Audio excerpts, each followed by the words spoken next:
అరే సురేష్, మొన్న ఎవరో ఊర్లో ఇల్లు అమ్మేస్తారన్నావు కదా, అది ఉందా అయిపోయిందా? ఉందా? సరే సరే, అది నేను తీసుకుంటున్నాను చెప్పు.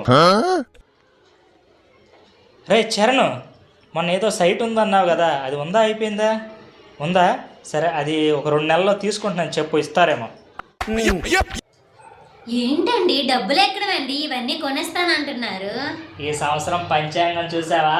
నా రాశికి ఆదాయం 15, వ్యయం 1 ఉంది. అంటే అంటే ఏమీ లేదే, మనకు 30,000 వచ్చిందనుకో, 2,000 ఖర్చు, 28,000 మిగిలిన అర్థం. ఇంటి రెంట్ కట్టక్కర్లేదండి, కట్టాలి.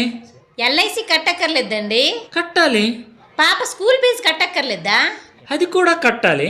ఇంటికి డబ్బులు పంపించొద్దా, పంపించాలి. తినడానికి సరుకులు కొనక్కర్లేదా, సరుకులు కూడా కొనాలి కదా. మరి ఇంకెక్కడ మిగిలాయండి?